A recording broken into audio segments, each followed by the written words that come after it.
jumped in. Perfect. So yeah, 11 mirrors, and it was really good. So that was a great experience. On Bogdana Khmelnytskого, probably. No? Yeah, that's more than I remember, but yeah. Yes. Yes, we have it. Okay, cool. Cool. So Kyrill, what brought you to Berlin? It's a long story. I've been here for the last 4 years now, and before that in Munich, and have traveled a little bit over Europe in the last 10 years. Actually been to Sweden, to Malmö, which is the very south of Sweden. In 2012, I had my second company starting there with a Ukrainian investor involved, and it's been quite a cool experience in Malmö in 2012. And I returned back, I think I was there last year.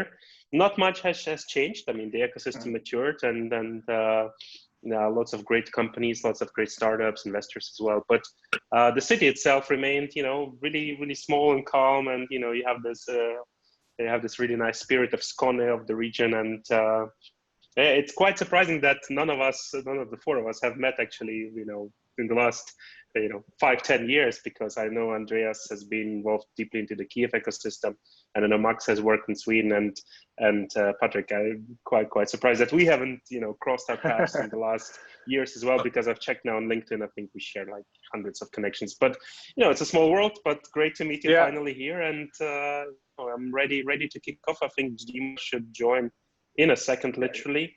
Yeah, he's here. Now we all in a group. Hi guys. Hi Dima. We have already 14 people with us, but I think this number will increase, so we can slowly go on, and we'll also make a record just for somebody who missed. So if somebody couldn't hear properly something or any other questions, just send a PM. I'll share the link for the record, and of course all the speakers.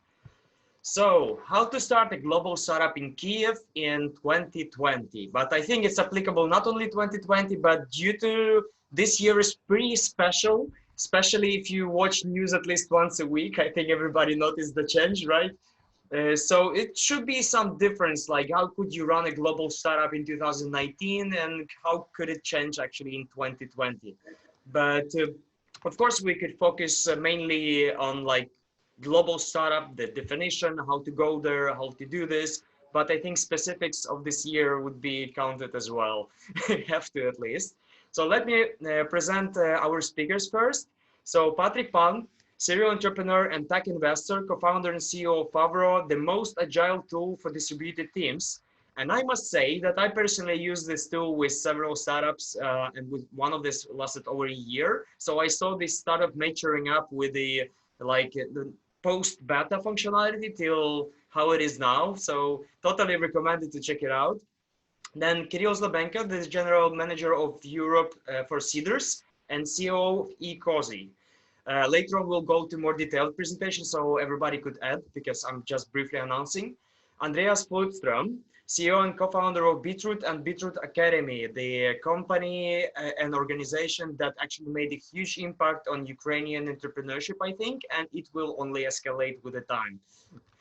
And Dima Shvets, investor and now the CBO, Chief Business Officer and co-founder of Reface AI, really cool startup to see, or just wait and it will come with content to your phone itself. So you have two choices. So I'm Maxim Moneta from Founders Institute Kyiv. And of course, there are my colleagues on the background, Fedor Makarchuk, Vadim Stetsky, Andriy Tutenko. So we are all working on these events and try to make these plans. But I was a lucky one to actually get to the screen. But I will talk less than our speakers today. So I'll just let maybe Patric first to add more about yourself. Yeah, so well, thanks for the intro. That was a nice summary. I mean, that's basically it. I'm a serial entrepreneur. This is my third time being a CEO of a company I founded. It's Favro or Favro. You can pronounce it in whatever way you want. Our idea was, when we started this, was basically to bring the agile way of working to any kind of team. So before this, we built a company called Handsoft, There was a platform for agile software development in very, very large teams using defense, telecom, game development, and that was successful. And we sold it to an American company in 2017. But we really saw that this agile way of working should spread to any kind of team. So we started Favro, and we've been expanding very rapidly. Now our customers are it's a lot of startups, game development, tech, media agencies. It's a lot of unicorns that use it to stay agile. So our customers like Riot Games that have 5,000 seats of Favro. Unity Technologies, Magic Leap, these kind of companies. But then we also have a lot of enterprises that are doing agile transformation projects. They want to become more agile, and some of them are tech companies, like for example SAP. But we also have companies like PwC. That's accountants and auditors, so it's not tech at all, and they also want to be agile. So it's a very wide mix of clients, which is the whole point. And our customers have typically before used things like Trello or Monday.com or just spreadsheets, and they migrate into this. And we had super good experiences since before. The company I built before this, we had a team in Kyiv, and that was some of the best developers I ever recruited. So I was very happy with that. So it was very natural when we started Favro that we continued the same thing. So we started to recruit there as well. And we're recruiting right now. If you're hungry for a job working with us. So that's my Favro part. And then since almost 2 years back, I've been running a small investment business where I do pre-seed investments. I've done 13 so far, and it's in AI, deep tech, but mostly games and game tech. The latest 2 ones I've done has been a game studio and a game tech company. And also LP in 3 funds, and one of those funds are Play Ventures, which is a venture capital company exclusively investing in games.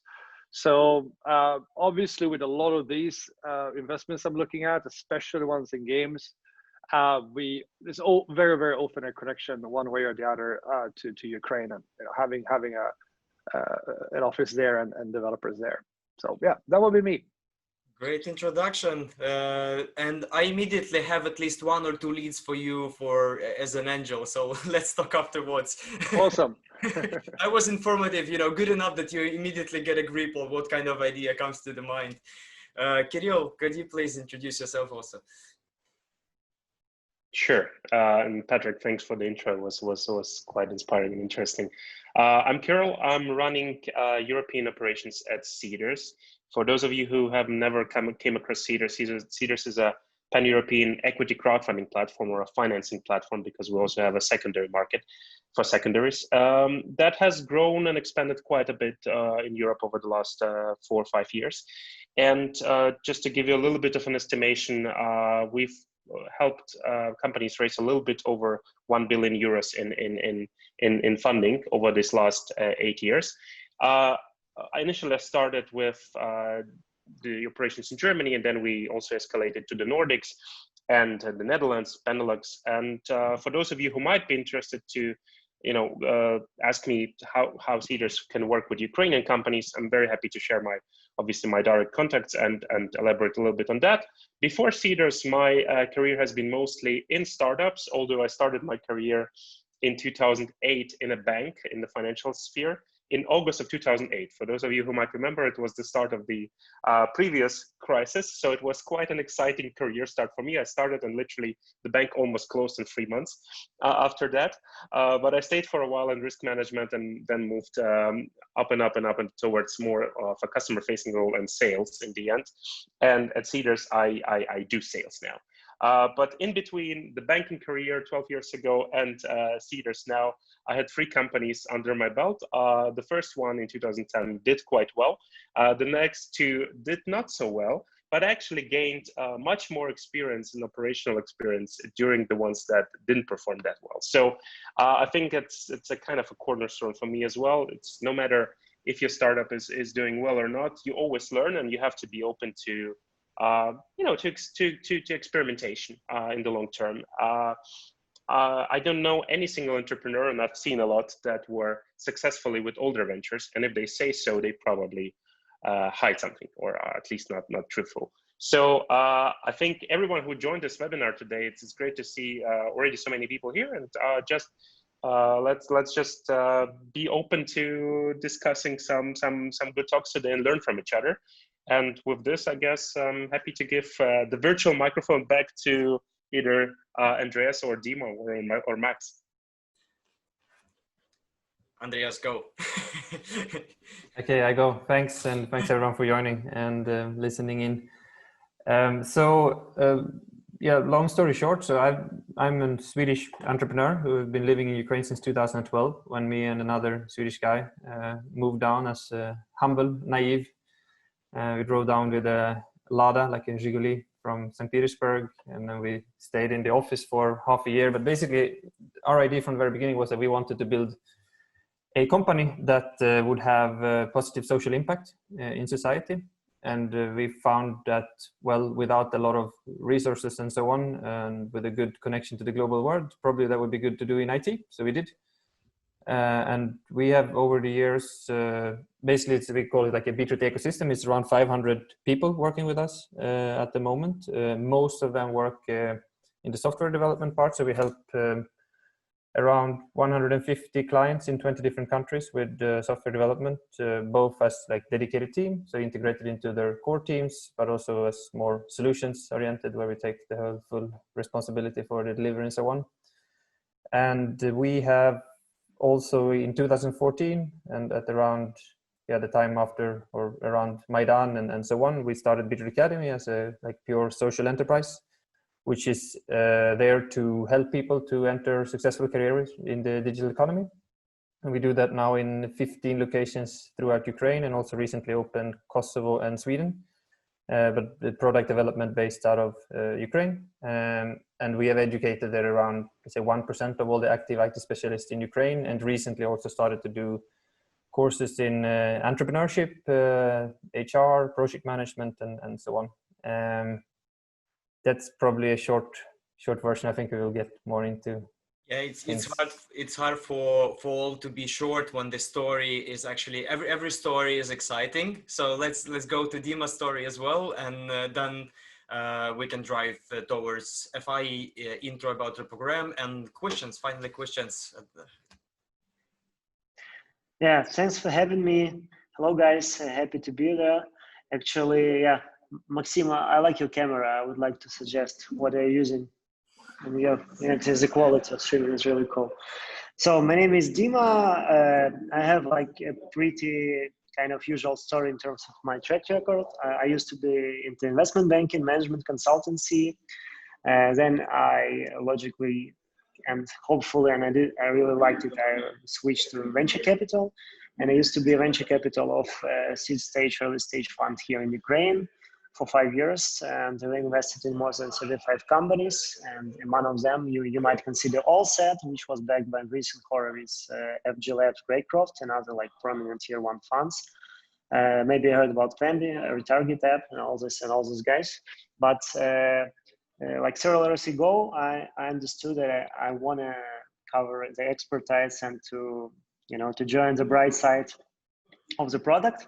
Because venture capital is good, but I always wanted to understand how it goes on the product side, what challenges do you face, how we actually resolve all these problems, and how we actually developed. And all these ups and downs are really cool. So, and I get connected to my current co-founders who are brilliant tech guys and doing awesome stuff. Before, they did awesome stuff in NLP and semantic analysis and conversion stuff in video editing. And they asked me to join Reface AI as a co-founder.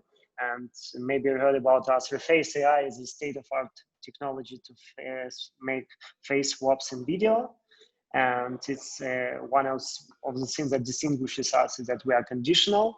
That means that you just need any source video, only one front photo to make the magic happen and to face swap in a hyper-realistic manner. And now we have more than 18 million downloads. We are growing super fast in terms of our main consumer application and Face app. We're working with top Apple Store in more than 100 countries. Mainly our markets are US and Asia. And as well, we're both doing B2B. So we serve in the needs of gaming industry, of marketing industry, of actually streaming industry, and we have a lot of clients across the world. And we are constantly hiring as well. So if anybody is interested, just ping me. So we are now a team of 45 We are also people. hiring. Yeah, promotions for sure. Yeah, so that's actually overview, and I'm happy to be there and answer the questions. Thanks. Thank you, Dima. Actually, well, I think it's a great attribute of the success of the startup is you permanently hiring and growing. That's one of those. If startup is not hiring, that something either gonna happen or has happened. Already, yeah, true story. Okay, guys, we're hiring as well. That's all good. We understood it, Kyrill. No wonder. And for the guys who don't want to get hired but want to become entrepreneurs but didn't get to the seed stage yet, Founder Institute is the biggest in the world pre-seed accelerator, meaning that, well, in simple words, without the official pitch, when you come there, you get mentored by such a great entrepreneurs as we have today as the speakers on this event, but in a bigger quantity, and quality remains the same good, so that I can guarantee. That would help you to make a validation of your idea, so actually got criticized correctly with all the details before you actually get to the fight club to get actual investment, because on pre-seed level you have nothing yet but the idea, pitch deck, and some brilliant idealistic thoughts about how to become a unicorn. So our mentors of FI would help you to destroy your unicorn dreams, but get actually to work to make some real things happen first before you start dreaming again. Well, sounds pessimistic, but there is an early admission lower fee till the end of this week, till Sunday. And it will be possible to apply all the August. There is a application process that you have to do the test, write a essay, and then picked startups would actually get to the program, because it's not just a school when you got a teacher and got taught, you know, it's a accelerator what you actually graduate with much greater result that you had in the beginning. So to accelerate only forward, only to the growth. So next year you could already be a mentor maybe, and say that you're hiring on our events. That would be the great result. I would be happy to see this. So let's move on maybe with the first question, and let's start it easy, because later questions will be a little bit more tricky. How do you get started on your entrepreneurial journey? Such a generic question, but if we'll think about how do you start entrepreneurial journey of the global startup in 2020, that's already a little bit more precise. What would you consider while studying? Who wants to be the first answering this kind of question? I can answer the question. So I can start. I suggest to be really. So in terms of entrepreneurial story, first of all, you should understand what is your passion lies where and where it lies, because sometimes it's better to run corporate career and more really, you know, more appropriate life in terms of work-life balance. And I definitely understand how it actually compares to the corporate stuff, and even working in VC, venture capital, and working as a founder of startup. A definitely different experience, but I definitely believe that everybody should try at least to find some passion and the problems they want to solve, and find great and crazy guys that are ready to work really hard and even not sleep, and sometimes have such kind of mind that we are gonna be superstars and next day we are gonna live homeless. And I mean not only in terms of specific income, but in terms of, you know, their lifetime balance, their sometimes skipping some free time and going hang out with the friends. But when you find the solution and specific people that support you, it definitely worth trying. So first of all, it's like usual general stuff, to start with a problem, to find the solution that is actually you're passionate about, and to find the people who believe in you. That's my story. So two basic keywords: find the problem that you want to solve and you're passionate about, and choice of work and life balance between corporate and startup. But then I have question to all the speakers: who slept 8 hours today? But of course, we're not talking to the first-time founders, and there is a Beautify feature in the Zoom still. But but yeah, the rhetoric question. Who has something to add to this? I can add. I think I have a few comments. I mean, as Dima said, I think it's extremely important to understand why you want to be an entrepreneur, or actually the purpose of your venture, because I think it's a common mistake to sort of dream romantic dreams about entrepreneurship and so on. Maybe because you think that you'll make a lot of money tomorrow or something like that, and I think it's extremely important to have a bigger purpose than that, because most likely you will not make a lot of money, and if you do, you will probably do it much later than you hope for. So the mission. Yeah, so to have a mission, to have a purpose, and to have, of course, a team around you who does it. But I would also like to comment maybe on, because there's a lot of sort of reasons why not to do it, and which I keep hearing from friends who for years saying that I want to go for entrepreneurship, but I don't have a great idea. And I think that all experienced entrepreneurs would say that the idea is a very, very small part. Everyone has good enough ideas actually to start something. That really, like, the 95% is in the implementation. So you will have good enough ideas. And the other, I think, common excuse is that I want to gain some more experience in corporate life, and then when I have the experience, I will go to entrepreneurship life. And the thing is that, at least from my perspective, I haven't really had much of a corporate career.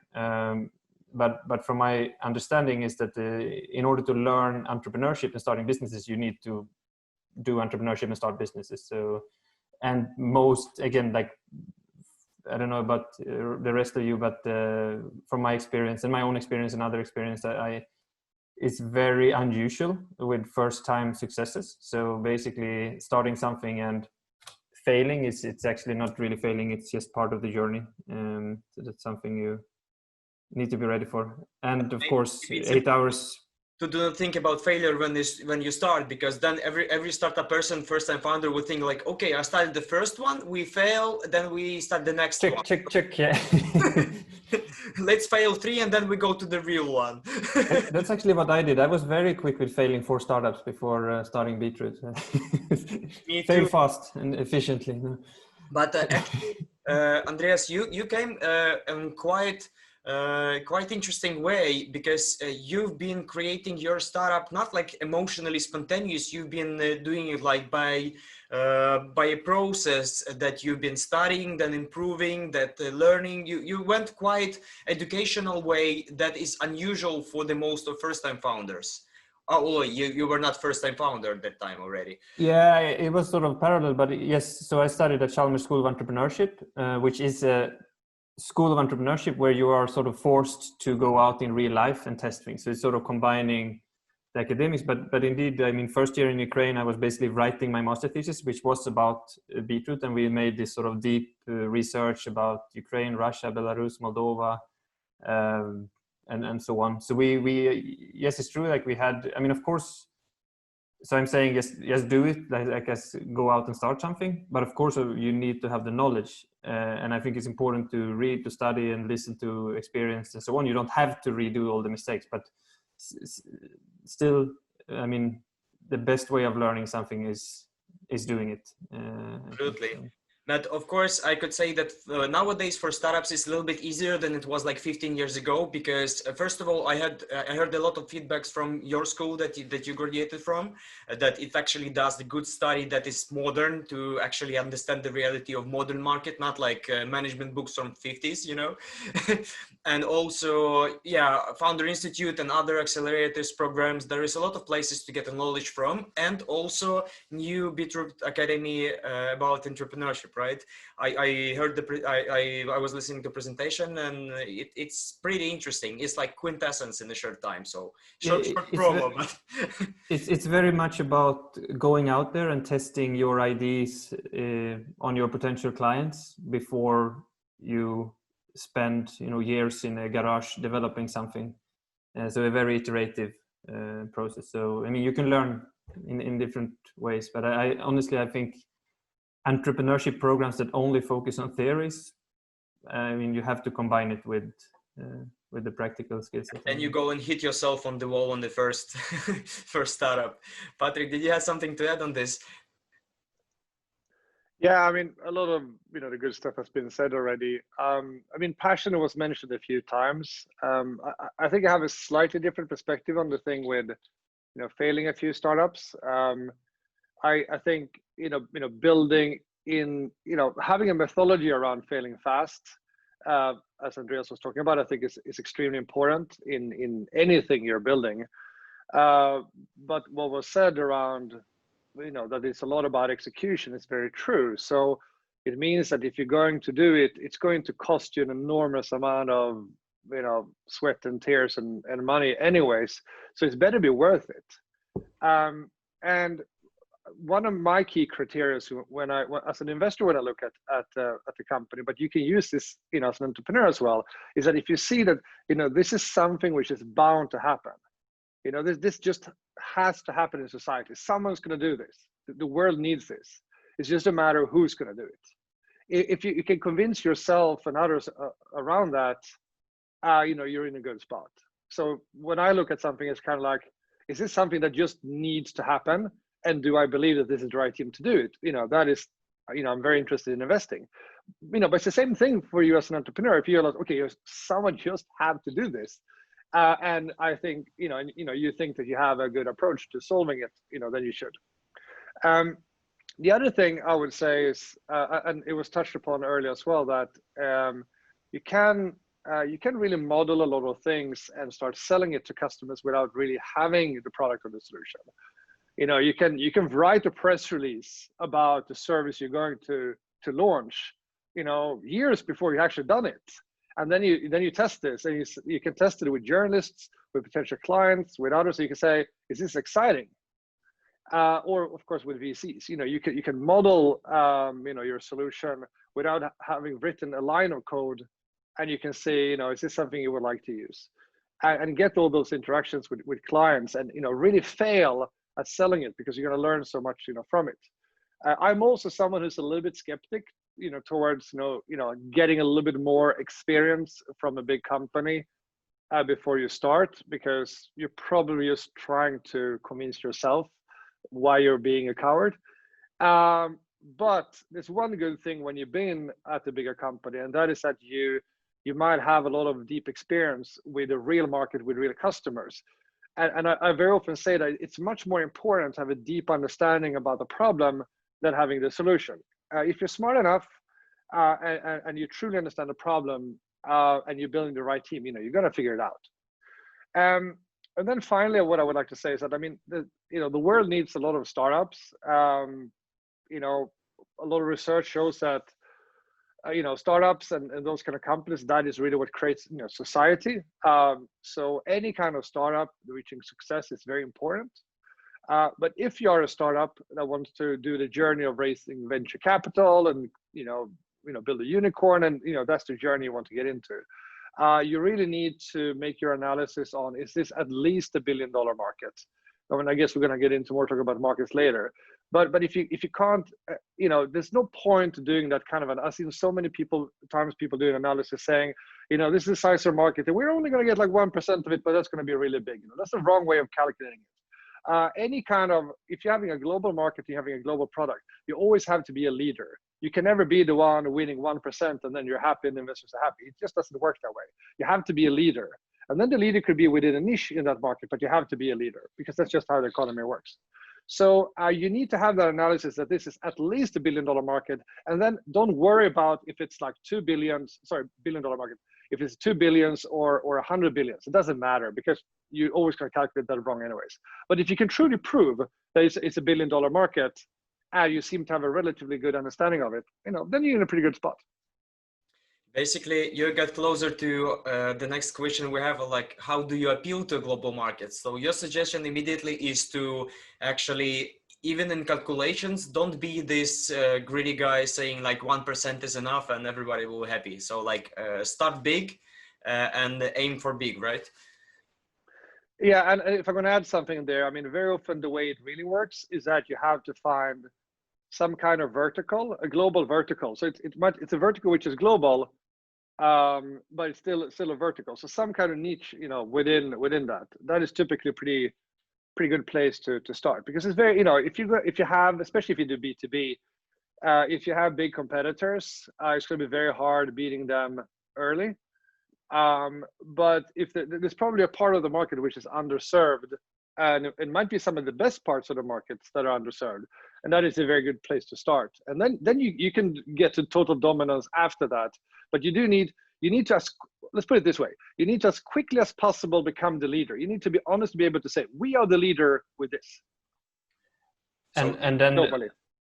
And exactly, and that leadership can be in a pretty narrow niche, actually, and that's actually one of the most common mistakes. I think we've all done it. Is when you start to, rather than becoming the leader in your niche, you start to sort of, but we can do this, we can do that, we can serve all types of clients. But what you really need to do is to find that spot where you can become a leader relatively quickly, and then you can spread yourself in other direction. You mean that it's like Flodström in the war, right? That you get the perfect spot for you that you can conquer, and then use it as a position to attack all the rest of the niches in the market. So there's actually a very good book about specifically that, which is called Crossing the Chasm, which basically describes why most companies fail after some initial traction, because everyone becomes unfocused and trying to do a little bit of everything rather than just focusing on where you can grab that niche spot typically. I would really like to add one more thing, and I'll make sure to shut up then. But that is that one of the things that most startups, you know, I look at, you know, they're coming from a technical point of view, right? And they always underestimate the whole go-to-market strategy. One of the things that you really get if you win that niche on a global basis, that you not only do you get customers and like a position to go from, you also develop a playbook. So now you know, okay, this is how I win a niche. Now you look at, okay, what the next niche, what does that look like? What is different, and how can we apply that playbook, you know, to that one? And you know, from a tech point of view, sometimes parts of the playbook can even be automated, which is beautiful, you know, when possible. We actually got advice on the book, this Marketing Warfare by AI Rice. Check it out. So people are listening attentively. Thank you, Ivan. So Dima, do you have something to add on those two questions? I suggest it's more than enough. Yeah. Just for the beginning, right? To move forward. Yeah. We're getting to actually another question about how to structure your business right initially, so you're actually ready to conquer one market, go further. Well, for me personally, I would actually even put more detail. Do you have to pick a global team to conquer global market immediately, or do you, form a team based on current tasks? Like how is better way to do this? I can actually give a comment here. It depends for sure at the stage and the purpose of the business, either B2B or B2C or a blended structure. So in our particular case, we had both B2B and B2C traction at some point. And what I understood that, first of all, if speaking about consumer product, as I understand, you shouldn't hire a global team. And if you have a unique technology as well, you can test it at different markets simultaneously. So you can build up an MVP, you can make specific content as in our case, and you can test some different funnels, how it works.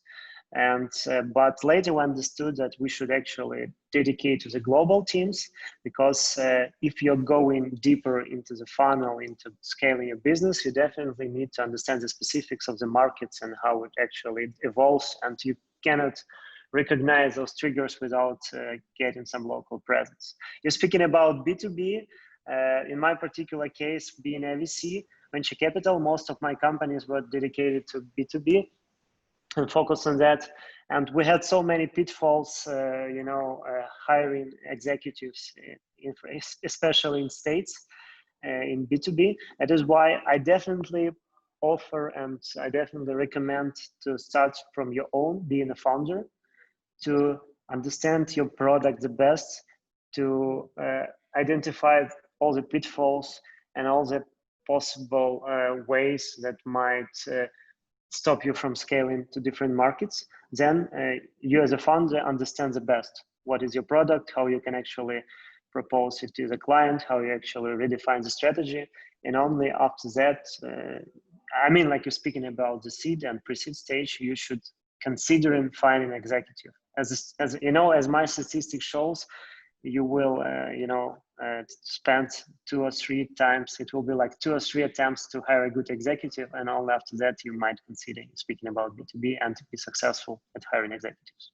So thank you. If I understood correctly, you mean that first you start with a team that you have, mostly co-founders, and you get people that you need to actually do your MVP, funnel testing, or other specific tasks that you have at the moment, at the current stage. And then when you're supposed to scale, first you hire the executive. Actually, you're not hiring executive.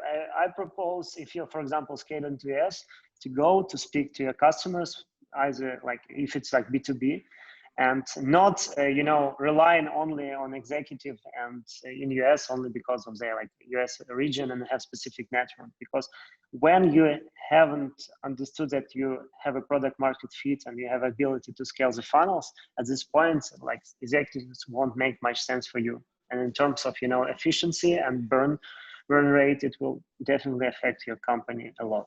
So just to do it by yourself, and only after you find the product market fit and the funnel to possibly hire a good executive if you succeed with it. So the rest of the team will actually go to follow the right executive on the correct stage, right? Do not rush and do not be late with this. So. Yeah. Just to iterate, A/B test it.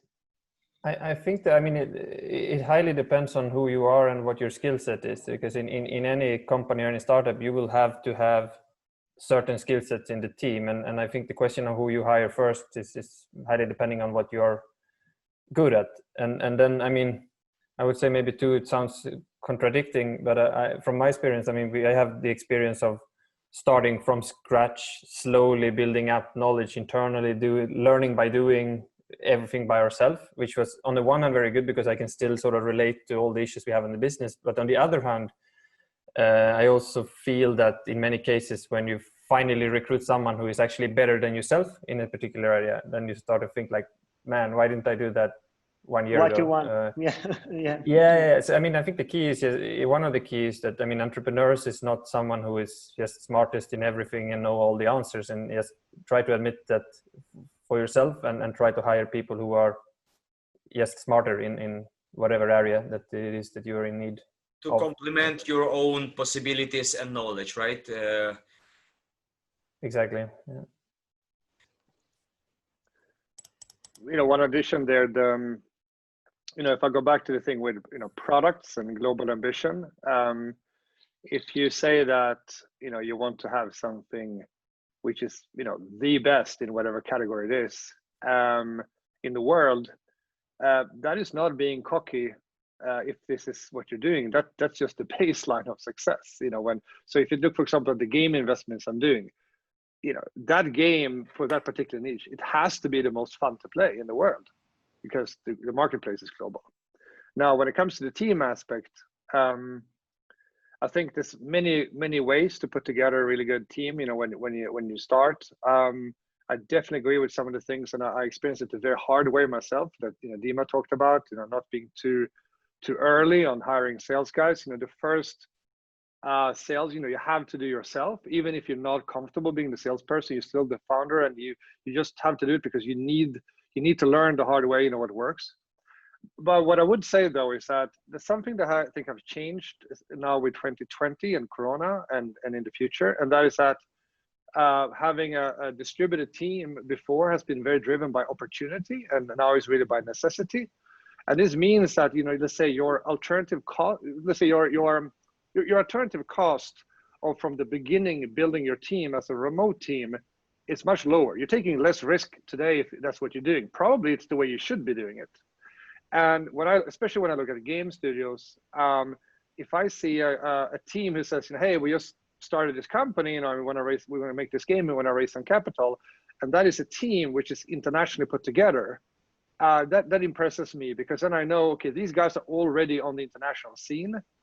They already competed on the national scene, and they get to know each other that way, and they're comfortable. And a lot of the ones I've seen that have really great parts of the team in Ukraine or Belarus or other parts in Eastern Europe, and maybe the CEOs from Finland, and to have some guys in the US, etc. I mean, these companies are typically amazing. So it's a good sign, but not a requirement.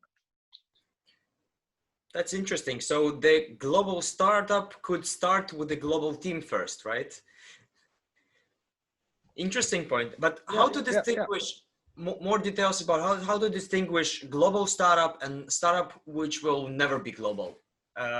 We know one attribute is the market, right? The approach to the market. So the ones who couldn't reach any market couldn't reach a global market, right? That's absolutely logical. But what else? What else is the sign for us to see, okay, right, these guys go global? I'm happy to take on that. I guess you have to combine a couple of attributes here. Market size is definitely what Patric mentioned, is definitely very important. Not a single big scale investor will be interested to invest in your company if if you say, hey, our reachable market is 150 million. Nobody's interested in that. But then, other than the market size, it's your ability to raise money. If you're starting to play this venture scale model startup game versus this local lifestyle startup game, which can be centered in one market, then you have to realize that if you don't raise enough money and fast, and even in a post-COVID world, you can be done before you even start. So you have to be really good at fundraising, or you have to have a successful startup experience before, and by successful you need to have some exits or some really astonishing operational experience or a trustable personal brand. You have to be known in the industry and be able to raise money fast.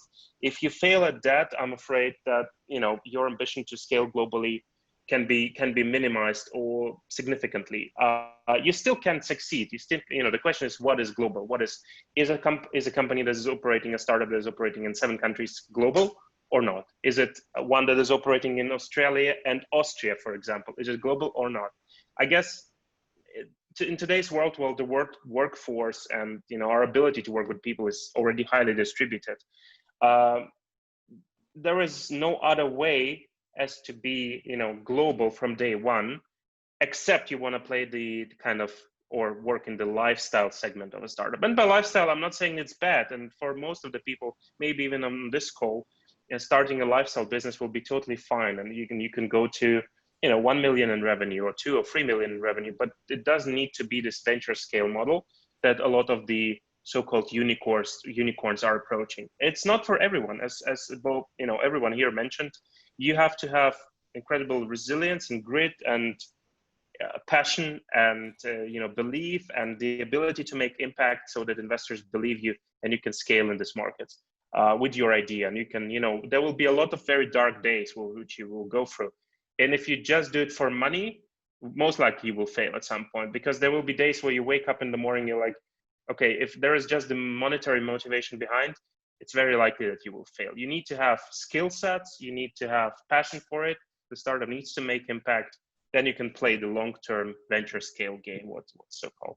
And so I would say, have global ambition, target global markets for sure.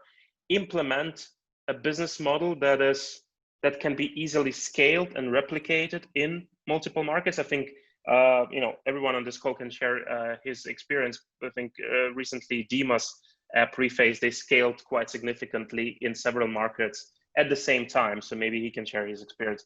But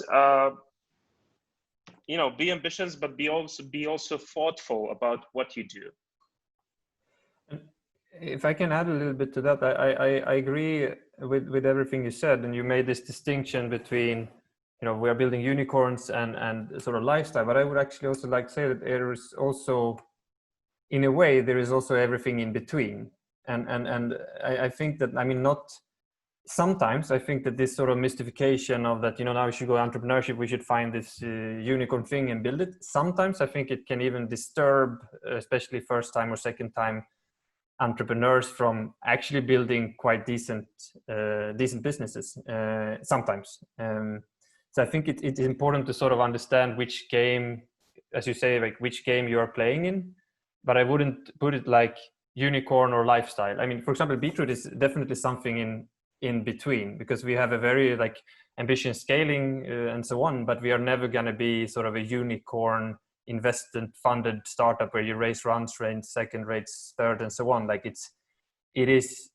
I mean, you can actually scale pretty decent businesses from starting small scale, learning what you're doing, then I mean adding features, adding and so on. So I think it's actually it's good to aim big, but then you need to know that is the game you're playing. But I also think that in order to sort of get an ecosystem with plenty of unicorns as well, let's say in Ukraine or in other places, I think it's important with all the other layers of businesses actually.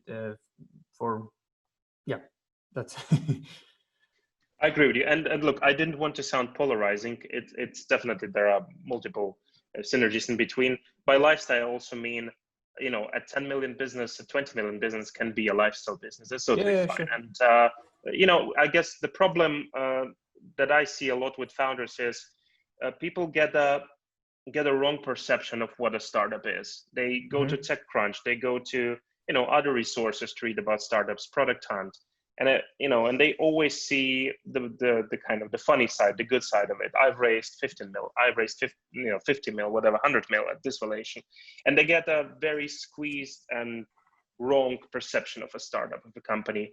I guess my call to the participants would be like, if you feel that you have the traits to be an entrepreneur, just start with something. Be relatively ambitious in the beginning and plant a seed to grow. Look at some amazing Estonian companies that have become global from day one. I mean, everyone knows names like Bolt, Skype, and all these amazing companies. But ask yourself at some point, am I playing this unicorn game, or am I building a business that can be a 20, 30 million business and will be called maybe a lifestyle business, maybe not? It doesn't really matter. Like, as long as you feel it inside of you, just do it. And totally agree. And if you play the unicorn game, then you only have one way to go, right? Once you have entered that route, once you started to raise funds and go, then you're going that way for. But let me add one.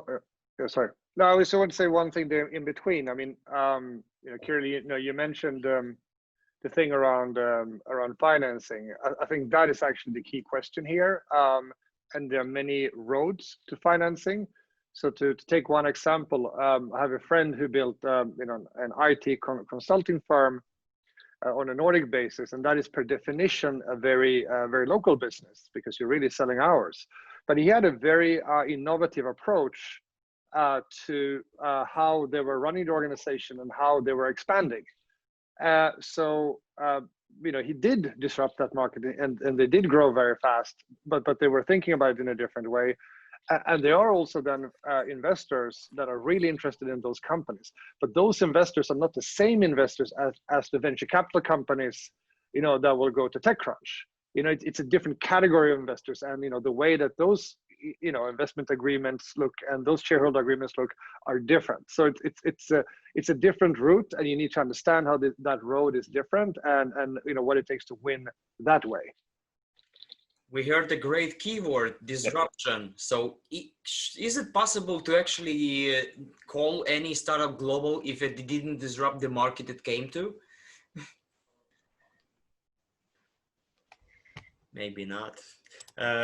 Just when I've been to San Francisco in February, I heard this word on every corner. So like disrupt. Product, what did you disrupt? So far, my co-founders, right? Yeah, this is actually, Max, what you heard, it's more the perception of a specific place, yeah? And what is happening now, from my perspective, that technologies are becoming commoditized. not like it was like 10, 15, 12, 20 years ago.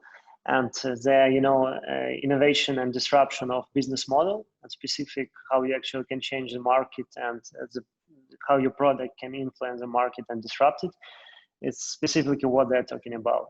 And I mean that in that particular case, as well, you should start from the problem, but later you might understand either you might become a unicorn, you might become a profitable business, because it always, as for me, a purpose of time and a good preparation, because sometimes you might consider yourself to be a possible unicorn, but your market and specific situation, for example, as a COVID, possibly make some specific black swans to appear and to influence hugely your business.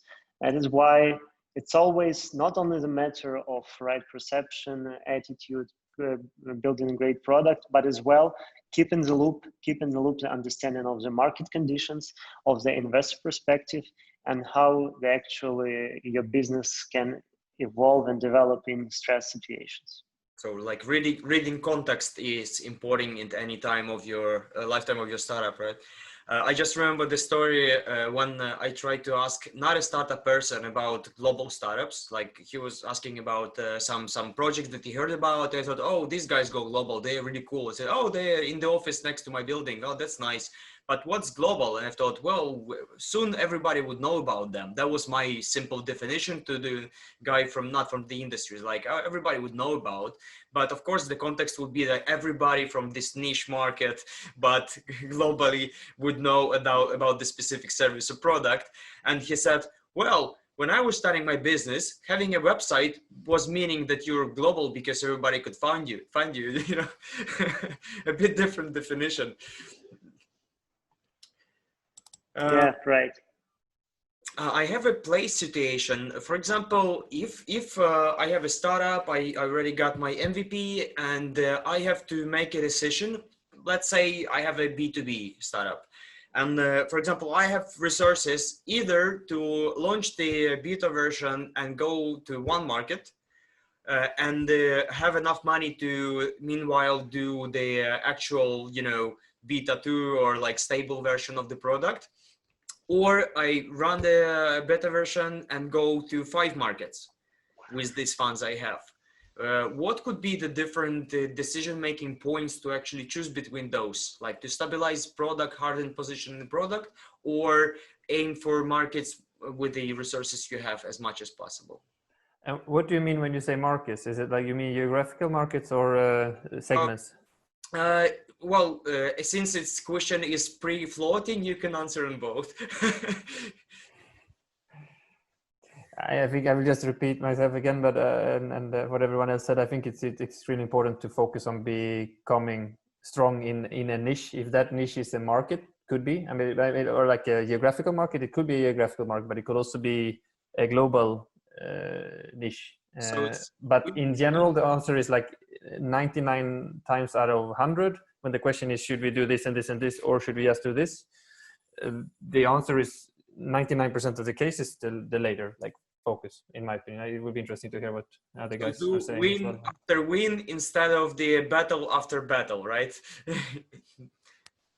I mean, maybe there are other cases like, I'm actually curious to hear if others agree with me. Okay. Another question is actually related about experience with VCs.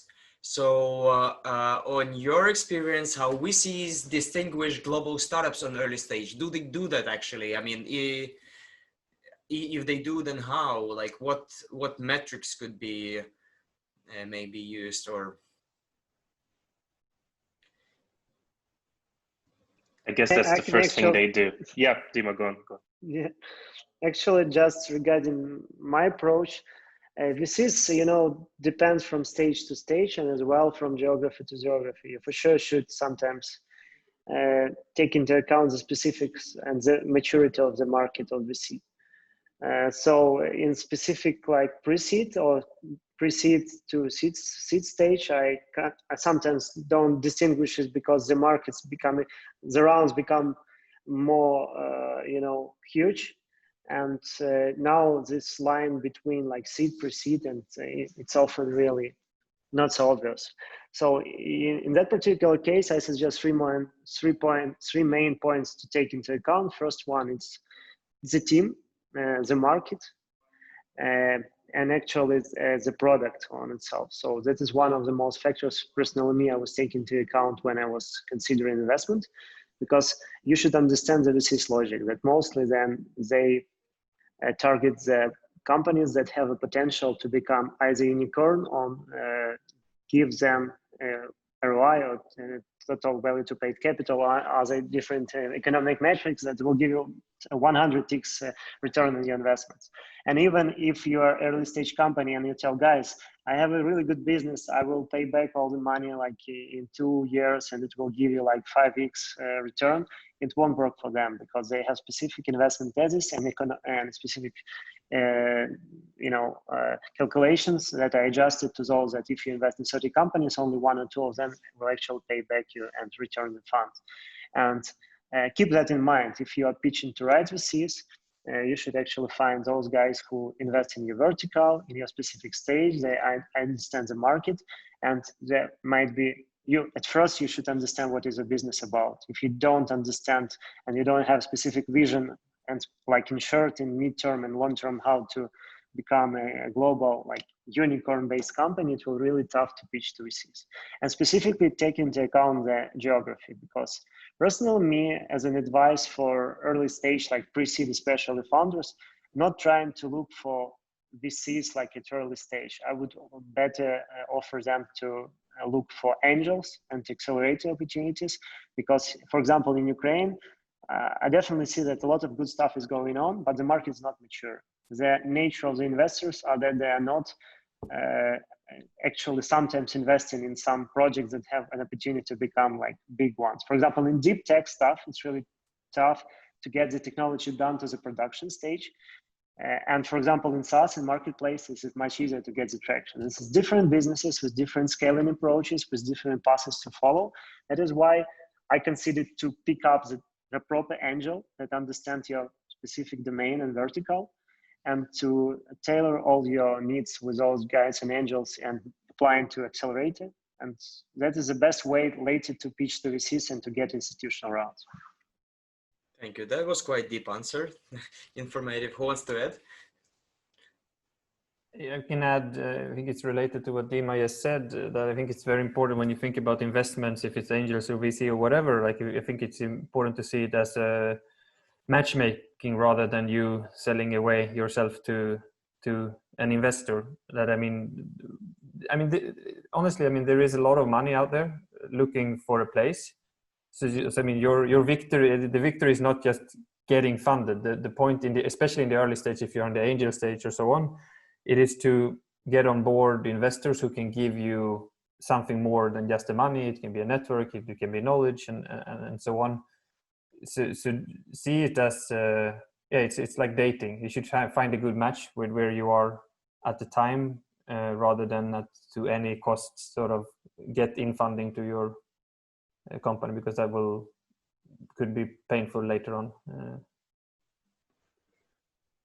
I can add just a few practical tips to what was just being said.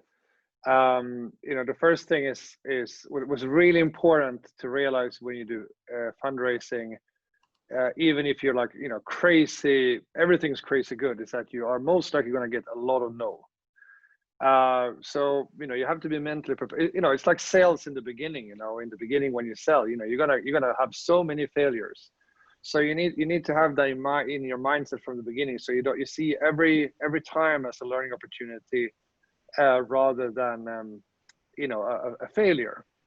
And most investors are quite generous, especially on the American West Coast, with their contacts and advice.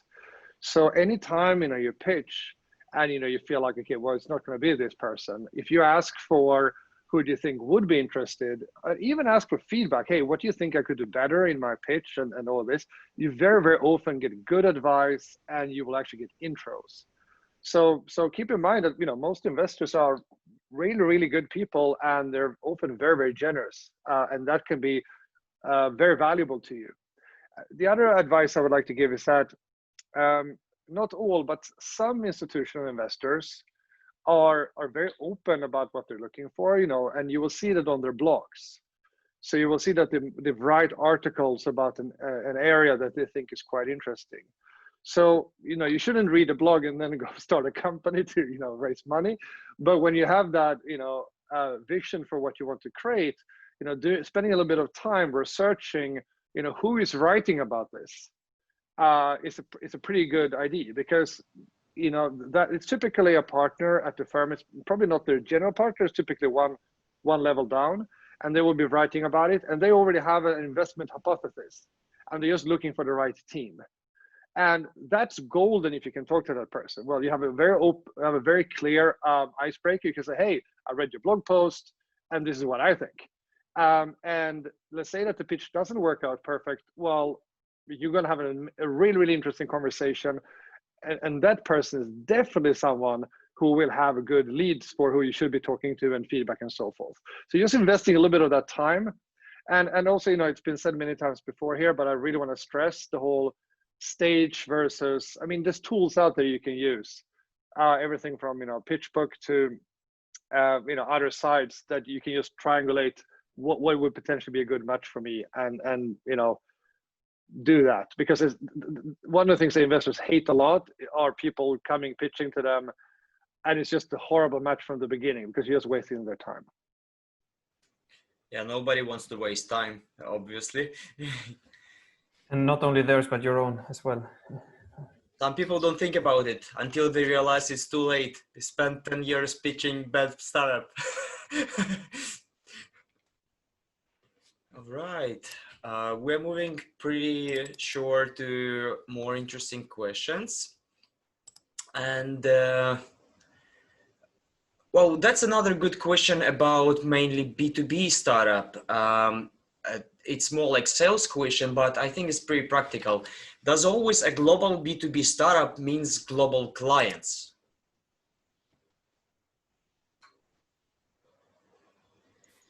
No. More details, please.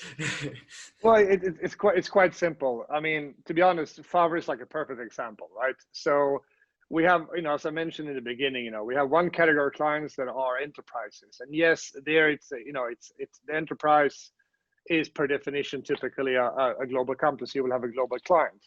However, you very, especially 2020, almost no enterprise is buying top down, especially not from a startup.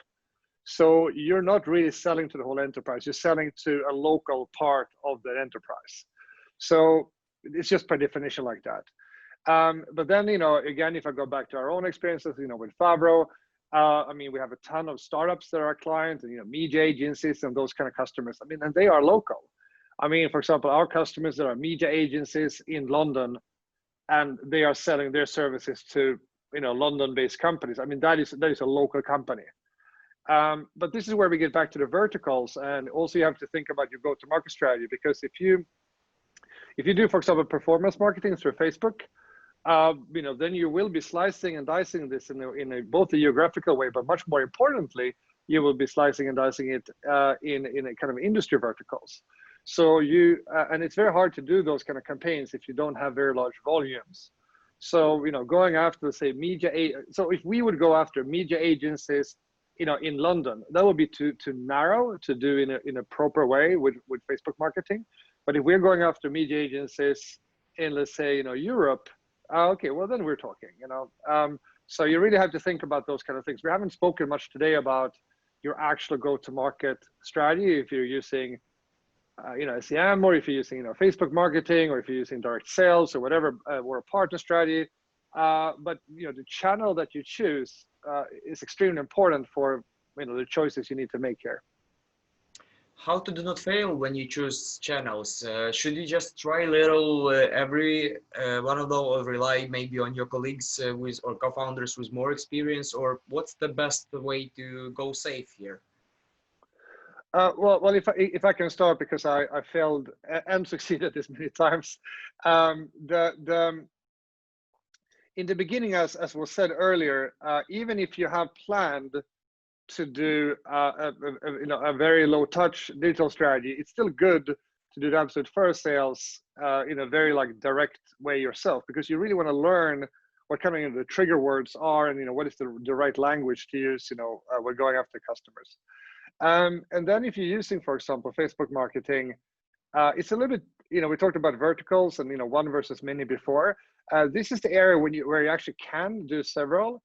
Where you can pick several verticals and you can have variations of your message across them, and you will actually see where you get the best metrics. And sometimes you do get surprised and you discover that actually the vertical that you thought was going to be easy was actually hard, and the other way around. So you can do a couple of those kind of things, but then fail. Well, I think my final thing to say there also would be that you really need to think around your product and the market that the product and the market that you have. What is their typical behavior right now in how they're buying? Crossing the chasm was mentioned before, but if you have a product for a market where no one is buying online, it's just the very, very early adopters. You're going to need to educate the whole market, and that's going to be tough. Versus if you're trying to, so basically you can use that as a prioritization criteria. If there's one of the verticals you're choosing between that might be more open to, say, a very digital strategy, that's probably the one you should go for. So you really need to have that as part of your analysis, because otherwise you can have a mismatch. It was a good example. And don't quote me on this because I'm retelling the story, but I think that Bolt, they made this sort of testing different markets for their taxi services over their share riding, and I think they ended up with the analysis that South Africa was like the best place to be, and they just went for South Africa without ever having visited South Africa, and it eventually became their biggest market, just based on testing where you get the best traction on online advertising, basically. Interesting.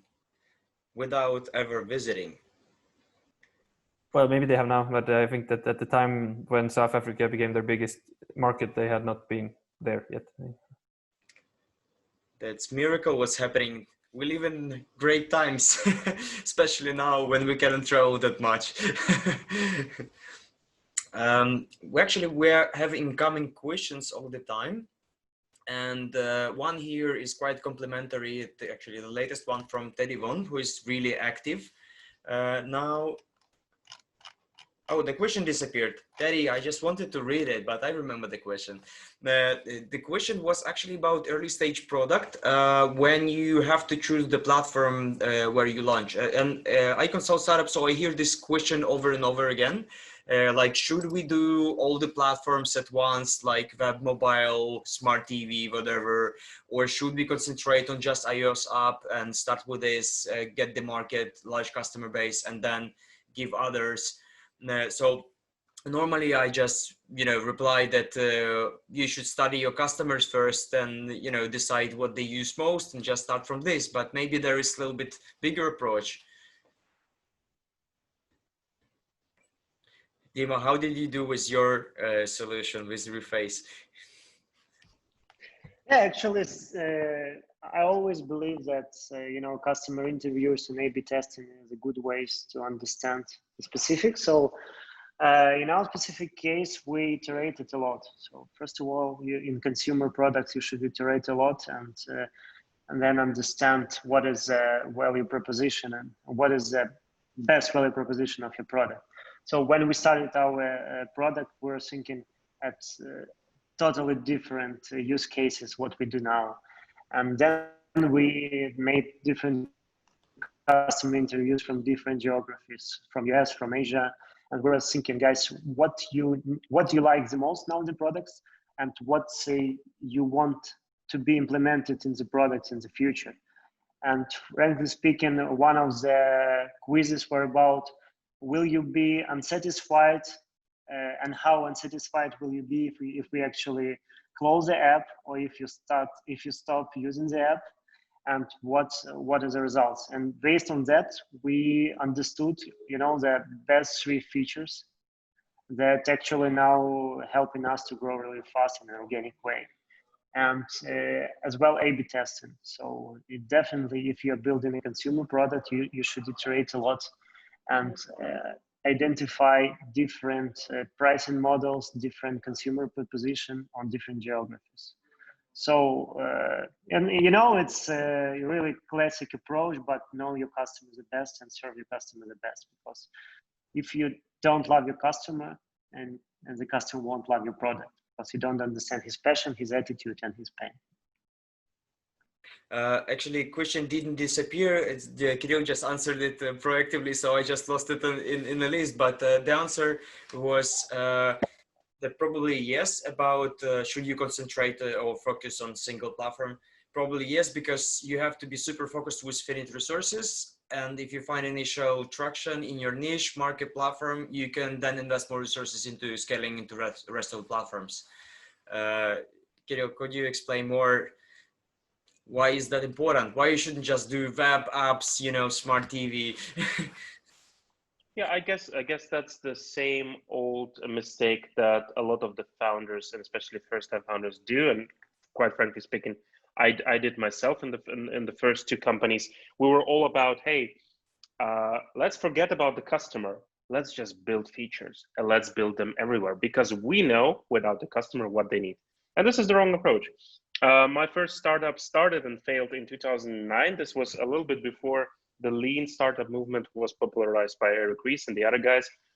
So we just didn't know how to do that. And we didn't have the expertise that, hey, customer is king to a certain degree. And you need to do customer development interviews, and you need to do a lot of them to understand what they want. Not always do they know what they want.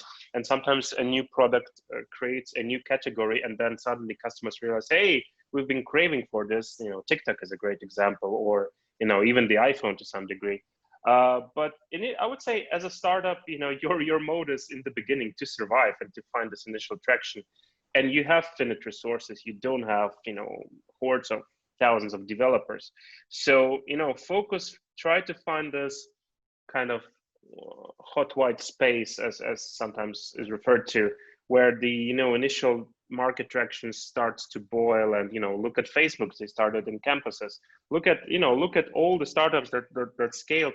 Look at Uber. They started not as a ride sharing platform, but as a black cap luxury initially taxi replacement service. And look where Uber is now. It's moving from ride hailing to food delivery and other services. Maybe it's not going to be about ride hailing in all in 10 years. So, but you have to start somewhere. And the best way to see if you're moving to the right direction is to see if you get, if you're solving the customer's pain or the customer's need, and if you're getting some desire of people to use your product. Just like Dima said, if you're satisfying the need, then people will come back to you, and you will have good, NPL scores and stuff like that. But just try to be super focused in the beginning. Don't go after features. Don't go after platforms. You have 2 people, 3 people. Try to make 1 customer happy, and then 2 customers happy, 2 customers, and then 3, and then 4. And don't be scared of low numbers. Every big company starts with 5 customers, or 2 or 3 or 4. Every big fundraising round starts with a first pre-committed angel investor, in the beginning, with the first check of 5 or 10,000 euros, hryvnias, Swedish kronas, Danish kronas, whatever you like. It starts small, always. Don't be afraid of small things. Start small. It's much better than to envision that one day you're going to be big, lying on the sofa and eating Cheetos or whatever you prefer. There's this popular, I'm just doing like one, like phrases, but this that you basically, you usually overestimate what you can do in 1 year and underestimate what you can do in 10 years.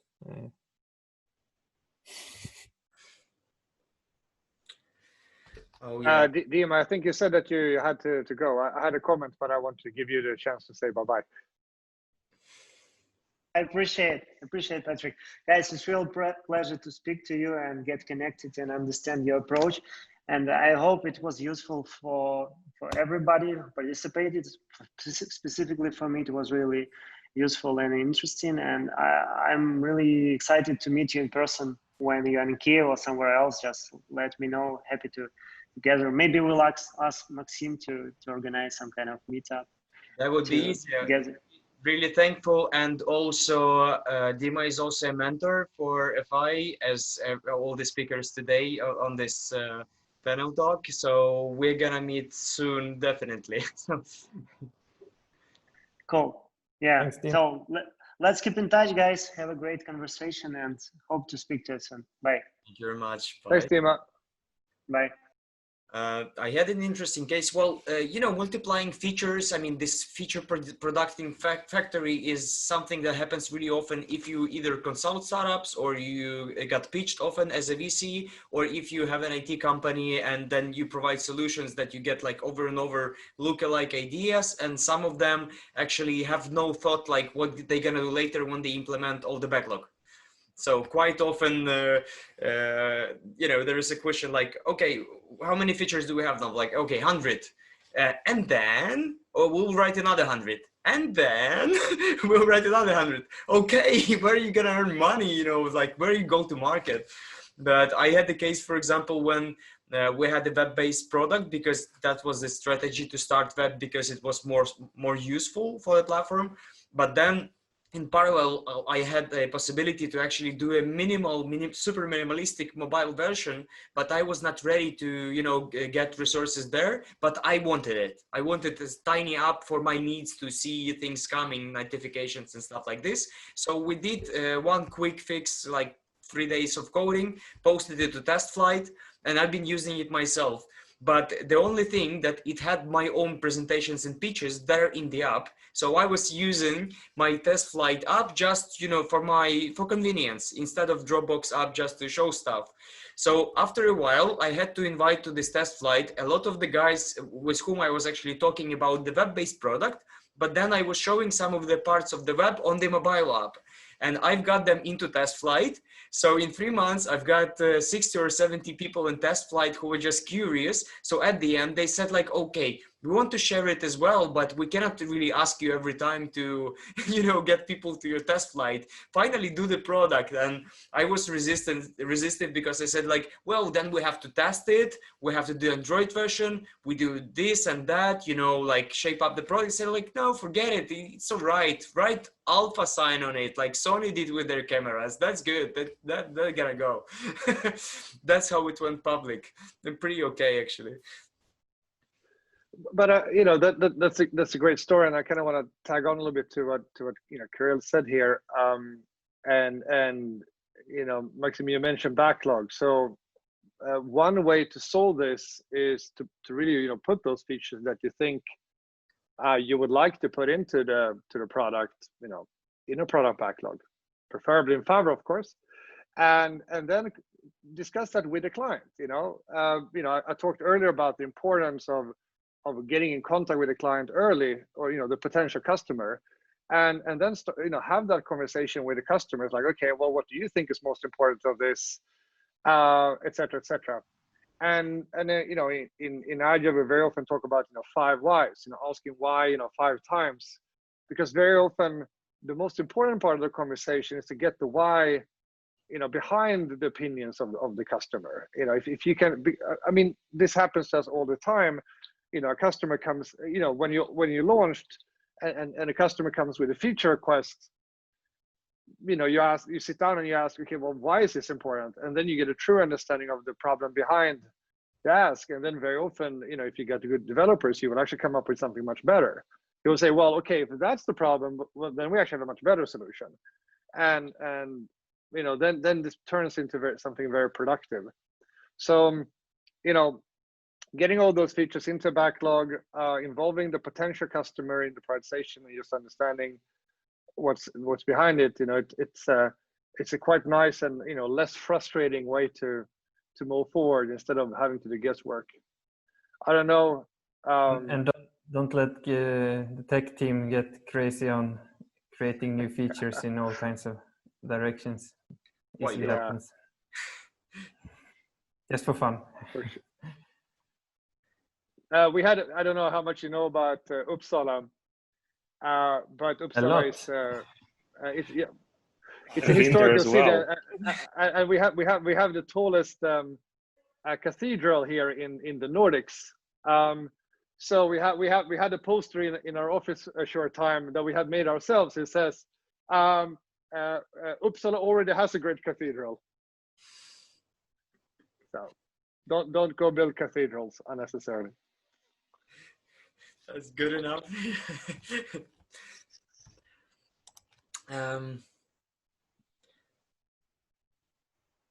What is really like to build a successful company, and what are the steps necessary in 2020 and eventually the post-coronavirus? So we touched this topic already today, but of course, I think this COVID is actually making easier the communication, especially for the different markets, because before, to get a meeting with my Swedish potential partners or colleagues, I had to actually come for fika to Sweden or to travel to another destinations to meet people in person. Now it's much easier. So it might also impact how the global startups, future global startups would approach it.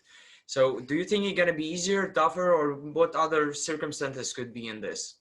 Not counting the business. I think Patric has the exact right product these days, right? But I mean, I think to be honest, I mean, the basics doesn't change, right? And I think in the end of the day, like building something successful is more about the team than about the idea. It's about the purpose and about the commitment. But then, of course, 2020 and beyond, I think it's not that it's completely. It's just that this COVID thing escalates the transformation that was already happening, and sort of helps it to happen a bit faster.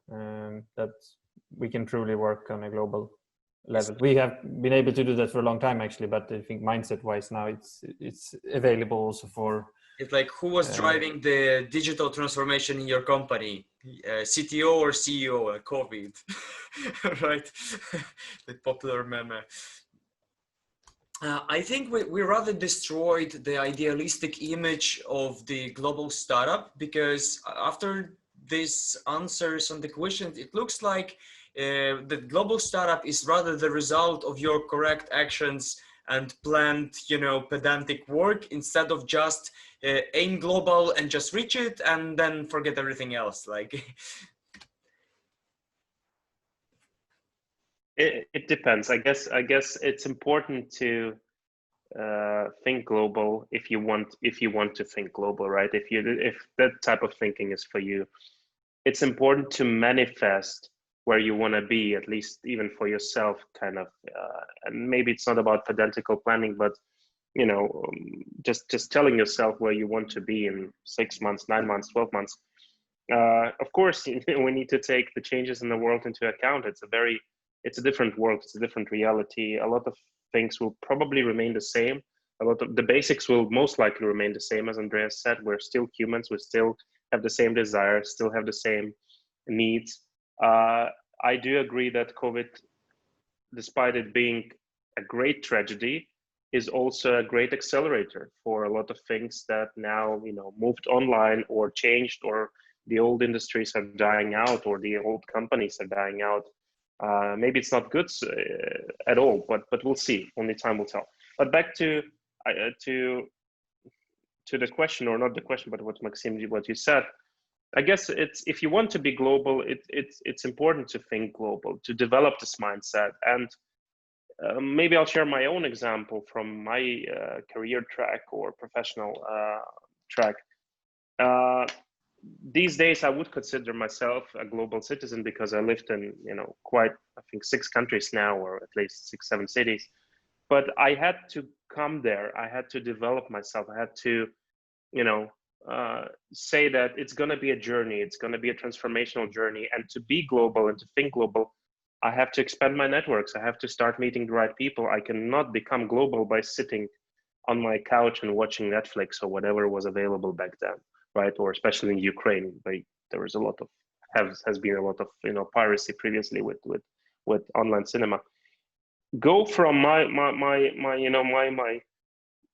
my wish is that everyone who is on this call who hasn't yet started, go from thinking to doing something. That's very important, even if it's small steps. Start meeting more people, start exposing yourself to new communities, new networks.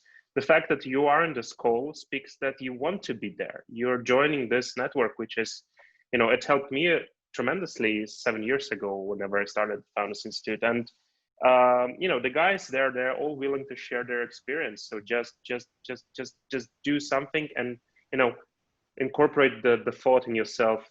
I want to go from thinking about it to just actually starting doing something. And it's going to be tough. It's going to be brutal in some cases, but it's definitely going to be better than doing nothing. And as I guess either Patrick or Maxim or Andreas, you said that the world needs more entrepreneurs. The world desperately needs more ventures, entrepreneurs, lifestyle, venture scale, unicorns, decacorns, whatever you call them. Doesn't matter. The world needs invention, entrepreneurial people who will move the progress. And COVID, has changed the landscape in the world quite hard. But we'll see. There is a saying, something like a crisis is never waste a good crisis, because a lot of great companies have been started in great crisis times, like look at Uber, look at WeWork, great or not, but big companies, impactful companies. Why? Because resources become more affordable, because a lot of very talented people lose their jobs, and you can finally hire them, or you can learn something. Andreas has this amazing Beetroot Academy. You can go and check out what they're doing, and learn a new language, or a programming language, or check out what Patrick is building with Favro, and then start collaborating online, or all this other stuff. So don't let this crisis just pass by you, and use it for your sake, because 2 years from now it's not going to be as it is today. 3 years from now it's not going to be as it is today. And just use this crisis for your sake, and for your ambitions to build something, and be a good and thoughtful entrepreneur, and an impactful one. I totally agree. And in relation, sorry. Andreas, I want to thank you today that you participated, and we're looking forward to hear more of your stories on next events. Yeah, thanks. Yeah, sorry, I had to go, but I just wanted a final maybe comment on Kyrill. You said, don't waste a good crisis. Essentially, entrepreneurship is about solving problems, right? So, which means, in any crisis, you have new kinds of problems that appear. So, which also means essentially new opportunities for what that is. Yeah, thanks a lot for having me. Hope it was interesting. It was interesting for me, actually. I made some notes. Smart things said. It was a pleasure. Thank you very much. Yeah. Take care. Cheers. See you soon. So I don't think we'll continue for too long. Otherwise, I will end up alone in this room. But maybe we could look through some questions we had from people, or maybe Patrick, maybe you wanted to add something to the previous one. I just wanted to chime in and say, I think what you said, Kyrill, was inspiring and important. And to go back to the your original question, Maxim, around how is it different now? I think one important difference is that if you're going to build, I would bet on that it's not only what's different like right now, but simply moving forward. Any company needs to be more of a remote first kind of company, and that affects many more things than just kind of what tools you're buying and Favro and stuff like that. It affects leadership, hiring. There's quite a lot of things in what, especially leadership. I think it affects quite a bit. So to not make that too lengthy, I co-wrote an article around that we call the Favro playbook with 30 tips, in a very concrete way. So I posted the link in the chat here now. So it goes to our Medium and that article, and it's not exclusively Favro stuff. It's something that can be applicable to any kind of company. So just really thinking through, not getting into well, this is the exception, and then later we're going to go back to normal. I think you need to build from the beginning a company which is very comfortable being remote first. Now there might be people arguing against me, saying no, but things will go back to more normal later. But I actually don't think so, and I also think that companies that are remote first are in many ways stronger, because you really need to recruit. You need to be able to recruit the top talent in the world, and to do that, it's an advantage if you can be remote first. You know, I'm actually hiring just now, and there is already a different fork for salaries for top specialists for the remote work and in-office work with the same kind of hours and effort they want to provide. So it's already a different price, even in terms of Kyiv. I'm hiring now in Kyiv, for example. So I already see this difference. So there are two lines for price already, and it's not only price; it's just the convenience may be a new reality, but also I would say that soft skills went much more in demand than they were before, because just in the experience of latest 1-2 weeks, that there were some guys who were potentially like top-notch tech heroes, but we didn't see an opportunity to work with them because we are a global team distributed in countries, and we have to communicate a lot in a different way. We cannot come and slap on a face, you know, if communication is bad, as we done like 300 years ago. I don't know, unluckily or positively, but and also I would say thank you for sharing the link, because there are actually two blogs that I'm following. It's Favro's blog and Beetroot as well. They write a lot of neat articles, so I'm following them pretty intensively. They're like quite not too long, but essential materials that are useful to read and go through. So it's a good thing. Just follow it. Kyrill, do you have a blog as well? No, my wife is a blogger, so I can share the link. It's about the time to share the link. Happy to share. So I would like to say one more time about the Founder Institute in general, so everybody who connected later, so they know that we're getting close to our early admission time. It means that the program that we start in the autumn already, and we have a lot of great mentors, and 4 of them we listen to today. It will bring to evaluation of the idea, help to compose proper pitch deck, even incorporate in last weeks of the program. So feel free to apply, and before you go to any further steps, we'll answer all the questions. So it's event number 3 already we go, and already we spoke to so many interesting people. What goes next? So whom you suggest as the next speaker? Should it be like Bill Gates or Bezos, or it's not mandatory they have the most fun story? I saw them on TED. Maybe they will not advise properly how to start a global startup because they already forgot how it was when their startups were not global. Or what do you think? Who is the best advisor? Of course, customer, but who else is the best advisor? If you're on the path to some, for example, new niche that you've chosen, you already have a team, you already spoke to the customer, who else could give you a helping hand?